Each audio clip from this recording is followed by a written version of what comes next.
민주당이 자, 상설 특검을 통해서 해보자라고 했는데 상설 특검은 사실 발동하고 뭐 하는 건 쉽고 대통령이 거부권을 행사할 수가 없잖아요. 네. 없는데 지금 특검을 추천하는 게 사실상 여야에서 각자 추천을 해서 대통령이 임명하는 걸로 이렇게 돼 있는데 이거를 바꿔서 국민의힘의 특검 추천권을 박탈하는 그런 국회 규칙 개정안을 통과시켰다면서요? 예, 어제 국회 운영위가 열렸는데 소위원회죠. 그러니까 상설 특검은 쉽게 말하면 국회가 이제 그거를 이제 그 동의를 하면 별도의 그 법 제정이 없더라도 특검을 가동하게 돼 있습니다. 근데 제일 중요한 거는 특검의 어떤 정치적 중립성이나 공정성이 중요하지 않습니까? 그걸 담보하기 위해 갖고 법무부 차관, 법원 행정처장, 그다음에 대한변협회장, 예를 들면 행정부와 사법부가 들어갔죠. 그다음에 국회에서 4명을 추천한다까지가 법으로 되어 있습니다. 네. 국회에서 4명이 추천하는 것까지는 법인데, 근데 4명을 어떻게 나눌 것인가가 이제 국회 규칙으로 나와 있거든요. 그러면 거기서는 야당 둘, 여당 둘 이렇게 되어 있습니다. 그렇게 해야지 이게 뭐 여당에도 지우치지 않고 야당에도 지우치지 않고 뭐 입법부 행정부도 들어갈 수 있게 서로 견제할 수 있는 어떤 공정한 사람을 추천하라는 뜻입니다. 그 2명을 추천하면 이제 대통령이 임명을 하게 돼 있죠. 근데 이번 같은 경우에 보면은 이 대통령과 그 가족이기 때문에 여당은 이 추천하는 추천위원회에서 빠져라.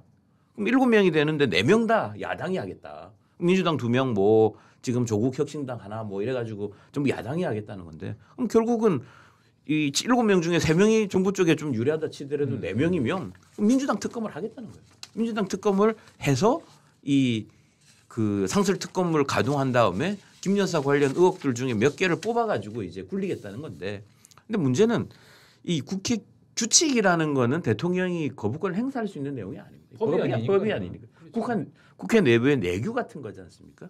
그러니까 이거는 그것도 피할 수가 있고, 그 다음에 민주당 자기 입맛에 맞는 민주당 정치 특검을 임명할 수도 있고, 그런 방식으로 해가지고 지금 국회 규칙을 바꾸는 거를 지금 추진 중에 있습니다.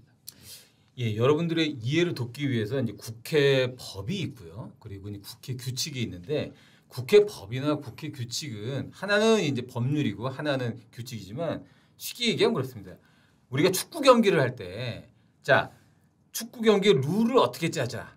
그리고 무슨 뭐 야구를 할 때 야구 경기 룰을 어떻게 짜자. 그래서 이 점을 획득하면 뭐가 되고 여기 선을 넘으면 뭐가 되고 이런 것들을 정하는 건데 이런 것들은 기본적으로 심판이 정하는 거지만 A팀과 B팀이 서로 합의를 해서 이 룰을 정하는 게 기본적인 축구 경기도 그렇게 하는 거예요. 그러니까 이 일방적으로 안 하는 거고 지난 헌정사에서 매번 이런 국회 법과 국회 규칙은 아무리 다수당이 있더라도 일방적으로 표결을 안 했습니다.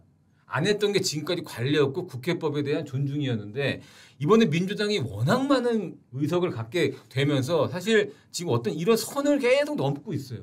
이번에 넘은 것 중에 하나가 이런 국회 규칙의 일방적인 개정 아니겠습니까? 그게 뭐 대표적이죠. 지난번에 뭐 이거는 법이지만은 선거제 같은 것도 이건 옛날 독재 시대 때도 여야가 합의를 했던 불문율이었습니다. 근데 그거를 공수처하고 맞바꿔 먹는다고 일방적으로 처리하지 않았습니까? 그때 제1야당은 국민의힘이었었던 것 같은데 했던 것처럼 국회라는 거는 결국 여야 상대가 있는 거잖아요. 상대가 이걸 가지고 우리는 이런 규칙을 가지고 이렇게 말씀하신 것처럼 움직인다는 건데 뭐 이것도 그러면 규칙도 내 마음대로 할 거야. 본래는 반반씩 상설특검 하기로 했었던 건데 그것도 그러면 이제 우리가 마음대로 할 거야. 예를 들면은 그걸 이제 국회 규칙을 그에서 대해서는 합의를 굉장히 불문율처럼 가졌던 것도 이게 다수결로 하면 결국 승자 독식의 폭주가 일어날 수밖에 없지 않습니까? 경기장 자체가 자기 혼자서 홈그라운드에서 안방처럼 다 뛰겠다는 거 똑같기 때문에 그래서 적어도 국회 운영에 관한 규칙을 합의를 했었던 건데 그런 암묵적인 룰 그다음에 게임의 규칙, 불문율, 관례를 다 깨고 있어요. 그러니까 이거는 일반 법률을 자기가 원하는 대로 밀어붙이는 거하고는 또 다른 차원의 문제라고 할 수 있어요. 제가 느끼는 건 어떤 거냐면 지금 이 민주당이 2020년 총선 때도 압도적인 일당이 돼서 사실상 국회를 절대 지배를 했습니다. 이 4년을 했기 때문에 앞으로 지금 이제 앞으로 4년도 2020년 선거보다 더 크게 이겼기 때문에 지금까지 관성의 법칙대로 이 국회라는 데는 이렇게 일방적으로 운영해도 되는 거구나라는 그런 아주 잘못된 인식을 사람들이 자기들 그러니까 아마 민주당 분들이 무슨 잘못 뭐 악의를 갖고 이런다고 생각하고 싶지는 않아요. 근데 지난 4년 동안 그렇게 해봤더니 이게 편하거든요. 그리고 또 이겼지 않습니까? 그리고 이번에 더 크게 이겼거든요. 네. 그러니까 앞으로도 계속 크게 이길 것 같거든요. 그러니까 이제 쉽게 얘기하면 뭐가 안 보이는 겁니다. 이제 이 국회는 영원히 우리의 놀이터구나. 그런데 정치는 3년 뒤에 2년 뒤에 어떻게 될지 아무도 모르거든요. 예를 들어 3년 뒤에 지금의 야당이 민주당처럼 압도적인 다수당이 돼서 이렇게 법 자기들 마음대로 바꾸고 국회 규칙 마음대로 바꾸고 만약에 그렇게 될 경우 민주당 뭐라 그럴 겁니까?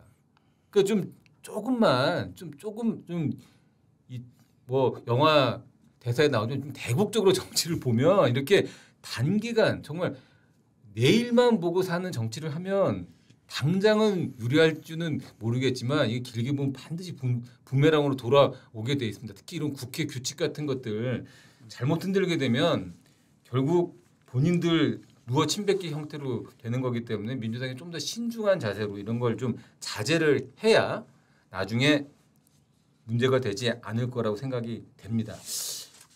마지막으로 이제 여론조사 이야기를 좀 해보려고 그러는데요.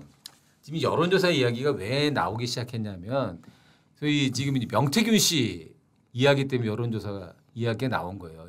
이 명태균 씨가 인터넷 언론사 대표를 하면서 2021년 때 국민의힘 대선 후보 경선 때 자기가 윤석열 당시 대선 후보에게 유리한 여론조사를 만들어 주겠다.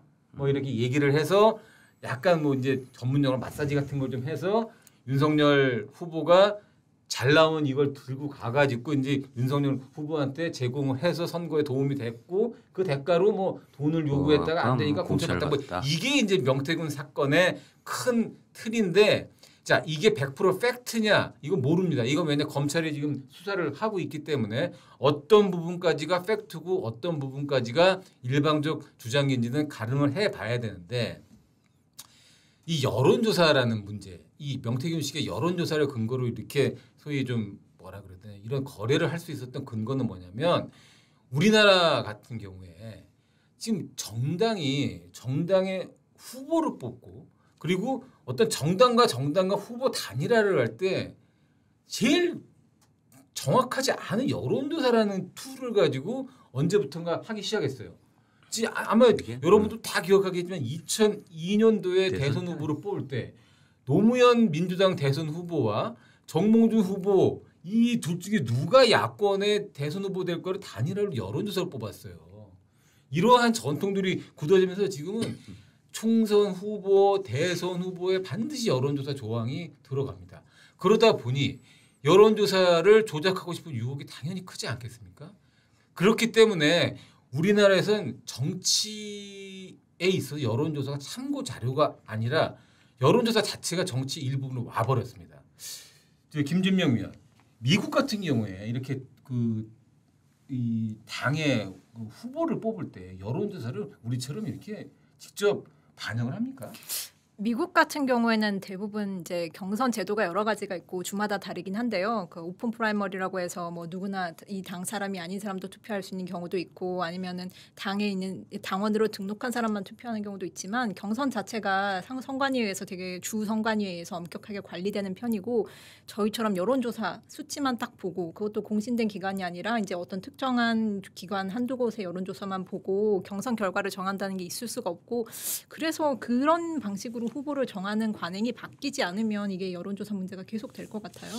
그리고 이 시청자 여러분들께서 좀 인식에 확실한 변화를 좀 하셔야 되는 부분이 뭐냐면 우리가 이제 저희는 그렇게 안 쓰려고 하는데요. 여론조사 기관이 아닙니다. 여론조사가 무슨 공적 기관이 아니에요. 여론조사 회사입니다. 여론조사를 통해서 돈을 버는 회사예요. 근데 모든 지금 언론사들이 여론조사 기관 절대 아니고요. 이런 정치 여론조사를 하는데도 다 개인 회사입니다. 그래서 정치 여론조사 같은 것들로 네임밸류를 쌓고 이걸 근거로 해서 무슨 마케팅 여론조사나 이런 쪽으로 돈을 버는 게 여론조사 회사들의 일반적인 돈을 버는 방식입니다. 그렇기 때문에 여론조사가 무슨 뭐 시민단체나 공공기관인 것처럼 절대 오해하시면 안 되고요. 지난 총선 때 선거 여론조사를 보면요. 조작이 확인된 사례만 51건입니다. 이게 4년 전 총선 때 조작이 확인된 건 32건이었거든요. 거의 2배 가까이가 늘어났습니다. 그런데 지금 이번 총선 때 실시된 여론조사가 모두 4,127회였어요. 이 중에 그러면 51건만 문제가 있다. 이거 믿을 사람이 얼마나 있겠습니까?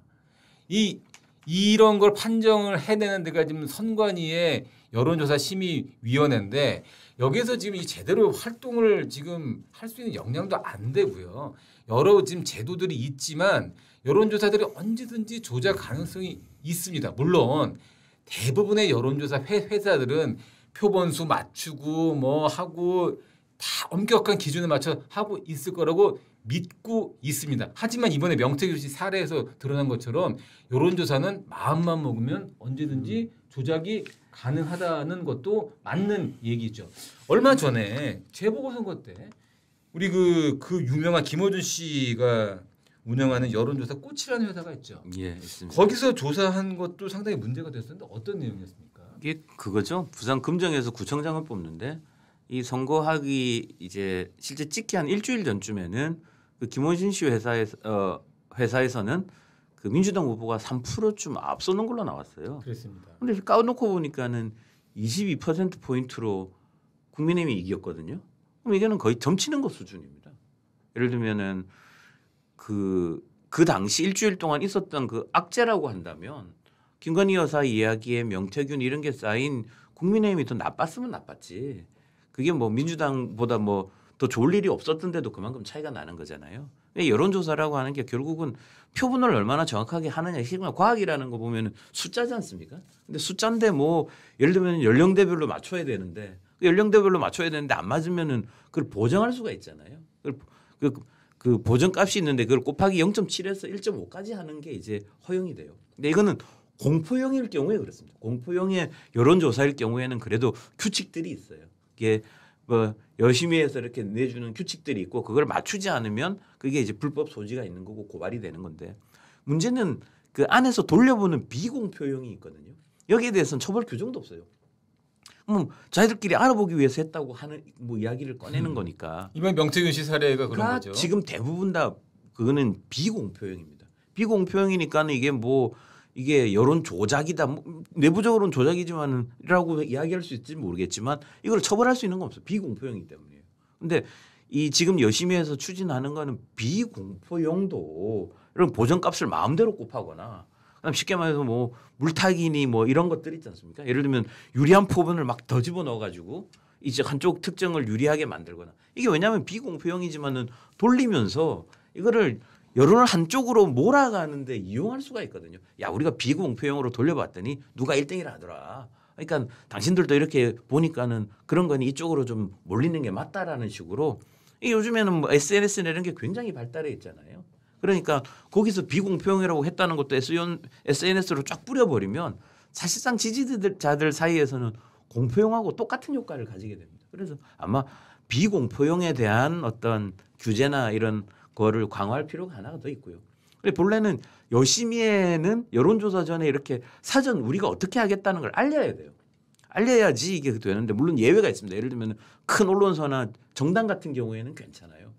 그러니까 이제 작은 언론사 여론조사를 그냥 어떤 특정 정치인이 그거를 하면서 이거를 언론사를 끼고 하는 경우가 많아요. 이게 별로 이렇게 표시 안 나는. 그러니까 그걸로 이제 장난칠 여지가 있으니 사전에 이렇게 그 여심위에 신고를 해야 되는 대상을 좀 늘릴 필요도 있고 크게 보면 두 가지죠. 비공표용도 좀 더 이 엄밀하게 할 필요가 있고 그 다음에 이 미리 그 여심위에다가 우리는 이렇게 여론조사를 하겠습니다라는 신고를 미리 해놓으면은 그 다음에는 조작하기가 좀 더 어려워진다 그러더라고요. 그 신고 대상도 좀 더 폭넓게 할 필요가 있고 그 두 가지 방향은 필요한 것 같습니다. 그런 거거든요. 우리도 이제 어떤 영화나 책을 볼 때 무슨 이제 그 베스트셀러나 무슨 순위 같은 걸 보고 나면 한번 보고 나면 이거 사람들이 많이 보네? 이런 생각이 들게 되면 이 책이나 영화가 좋아서 상위권으로 올라가는 경우도 있지만 상위권에 올라갔기 때문에 사람들이 더 사보는 효과도 있는 거거든요. 이 여론조사 마찬가지입니다. 여론조사 봤더니 누가 1등이고 누가 2등이네. 그렇게 되면 더 많은 사람들이 그 사람을 지지를 하게 돼. 이게 이제 밴드웨건 효과라고 하는데 여론조사에서 그런 효과들이 많거든요. 이번 총선 때도 뭐 이 업체가 조작을 했는지 안 했는지 저희는 알 수는 없어요 아직까지. 근데 김호준 씨가 했던 여론조사 회사에서 엄청나게 쏟아냈던 여론조사 초기 결과들이 민주당 후보들이 압도적으로 이긴다는 결과들이 나왔습니다. 실제 그렇게 되면서 점점 그쪽 회사 쪽에 더 가고 김호준 씨 방송에 더 출연하고 넙죽넙죽 절하고 그렇게 되면서 어떻게 보면 이 여론조사 회사가 어떻게 보면 민주당 선거 이 지휘 본부 비슷하게 돼버렸어요. 마지막에. 그러니까 이거는 어떻게 보면 꼬리가 머리를 뒤흔드는 물론 이게 뭐 조작을 했다라고 저희가 단정하는 게 아니에요.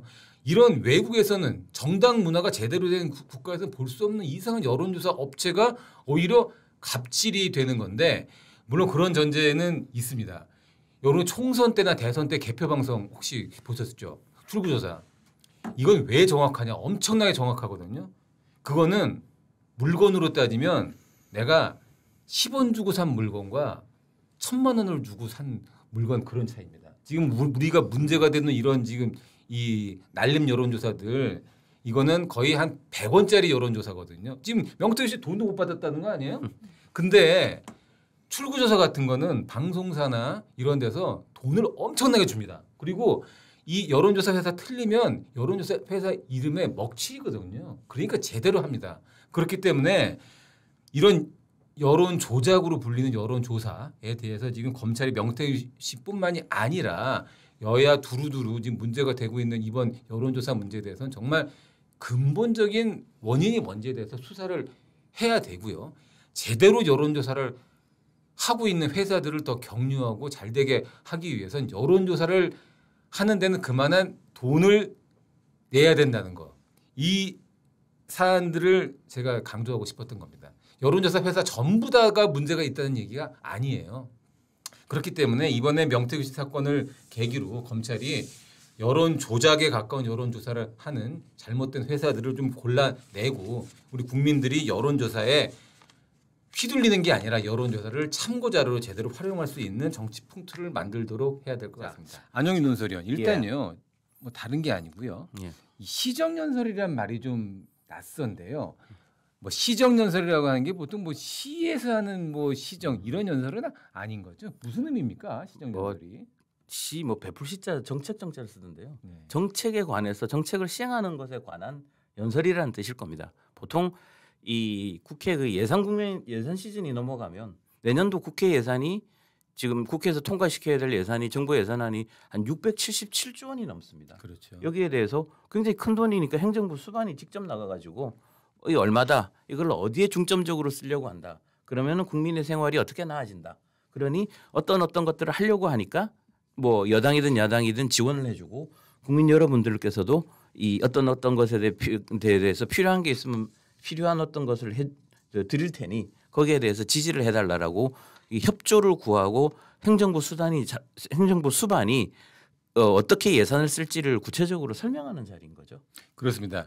우리나라에서 이제 대통령이 정기적으로 하는 연설이라는 게 따로 없기 때문에 보통 이런 11월 달에 국회 예산안을 처리해 달라라고 이제 국회에 얘기하는 시정 연설을 통해서 국민들한테 쉽게 얘기하면 가장 내가 내년에 하고 싶어하는 일이 이거기 때문에 이런 부분에 있어서 난 이런 일을 할 거고 국민들은 이런 부분들에서 내 이야기를 들어달라고 얘기하는 거를 시정연설이라는 모자를 씌워서 하는 겁니다. 그렇기 때문에 대통령의 시정연설을 잘 들으면 내년에 대통령이 무슨 일을 하려는지를 알 수가 있어요. 그런데 이 어떻게 보면 당연한 어떻게 보면 중요한 연설인데 지금 대통령실에서 국회 상황을 봐야 된다. 확정된 바가 없다면서 뭐 잘못하면 뭐 하지 않을 것처럼 이런 이야기가 나오는데 왜 이런 이야기가 나오고 있습니까? 예, 그래서 그건 뭐 여러 이야기의 뒷이야기가 나오고 있는 건데요. 보통 지난 9월 달에 국회 개원식을 하면 보통 87년 민주화 이후로 대통령이 다 참석을 했었습니다. 4년마다 하는 거니까. 그러니까요. 그리고 국회에 대한 협조를 하고 하는 거는 뭐 또 대통령의 책무일 수도 있고요. 근데 이번에 윤 대통령은 지난 9월 달에 있었던 국회 개원식에 불참을 했어요. 그렇죠. 그때도 지금하고 비슷한 이야기를 하는데 지금 야당이 하는 행태를 봐라. 대통령을 공개적으로 모욕하고 그다음에 어떤 언어 폭력을 하고 전혀 존중하지 않는다. 대놓고 모욕할 수 있는 그런 자리에 꼭 가야 되느냐 이렇게 가가지고 국가 원수의 대통령이 어떤 면이 까는 일들이 벌어지면 오히려 안 좋은 거 아니냐는 이야기를 합니다. 그걸로 대표적 사례로 작년 시정연설을 이야기해요.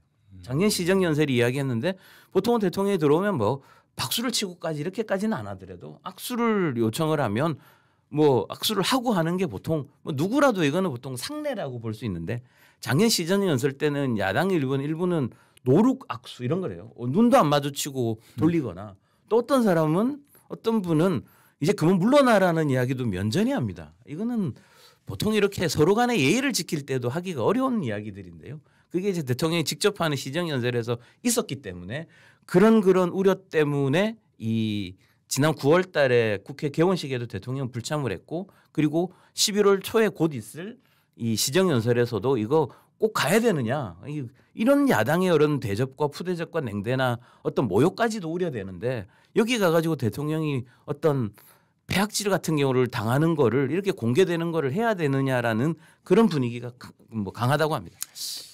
역대 대통령의 시정연설에 있어서 야당들이 뭐 야유를 퍼붓는다거나 박수를 안 친다거나 아니면은 기본적으로 입장과 퇴장을 할 때 기립을 해야 되는데 앉아 있거나 뭐 그런 적은 있었어요. 근데 아까 안용윤 의원 얘기한 것처럼 대통령이 악수하는데 그냥 악수하는 척 하면서 그만두라고 얘기를 하거나 그리고 그 안에서 막 악수를 하는데 그냥 딴 데 보고 있다 이런 거는 좀 졸렬한 방법이거든요. 근데 이 졸렬한 방법은 정말 대통령 입장에서는 기분이 나쁠 수가 있어요. 근데 올해 같은 경우는 좀 이게 더 강화될 거라는 게 누가 보듯이 뻔하지 벌써 지금 조국 혁신당 같은 경우는 탄핵 준비하겠다라고 얘기를 하고 있고 그리고 시정연설을 전후로 해서 야당이 상당히 그 대통령에 대한 탄핵 뭐 정권 퇴진 공세를 노골적으로 얘기한 장외투쟁까지 지금 예고를 하고 있다면서요. 지금 어떤 일들이 예고돼 있습니까? 네, 그렇습니다. 이번에 국감기간에 제일 이야기하는 게 뭐 야당에서 제기하는 게 김건희 여사 논란 문제 아닙니까? 뭐 그것만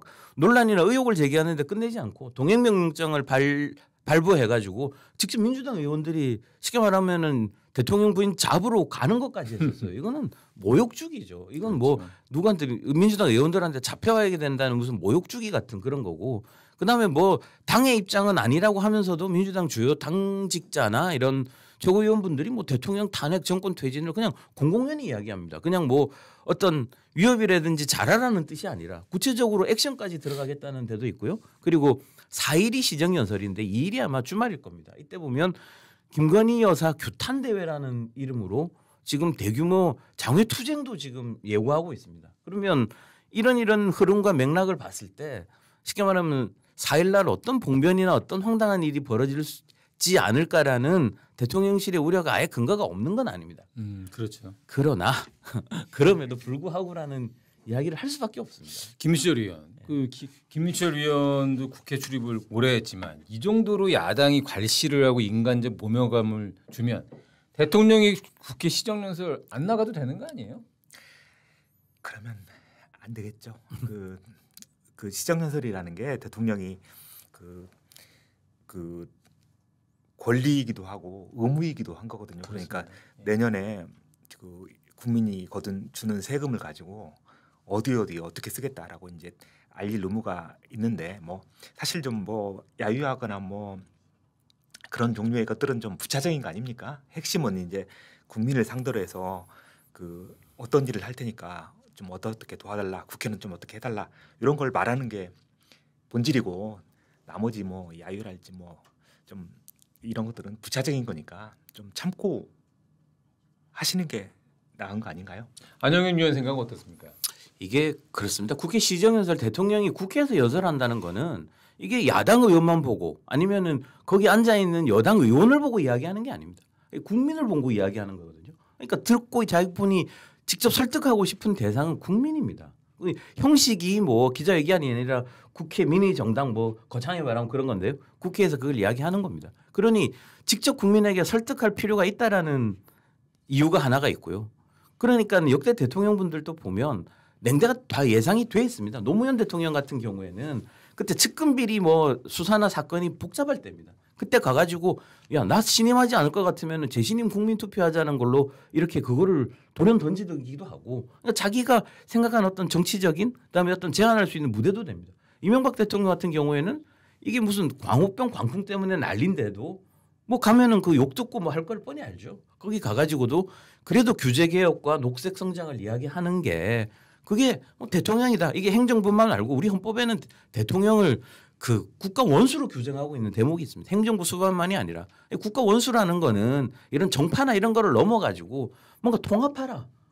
그다음에 국민과 갈등이 있으면은 그거를 좀 초월해서 그거를 하나로 합치는 어떤 노력을 하라는 그런 의무도 아마 들어 있을 겁니다. 만약에 그거 갔는데 민주당이 도를 넘는 행동을 하거나 야당에서 이런 일을 하면 모르겠습니다. 그 지금에 있는 자기 정파에서는 야 잘했다 박수를 받을지 몰라도 조금만 시간 테이블을 늘려서 보면 결국은 국민이 심판합니다.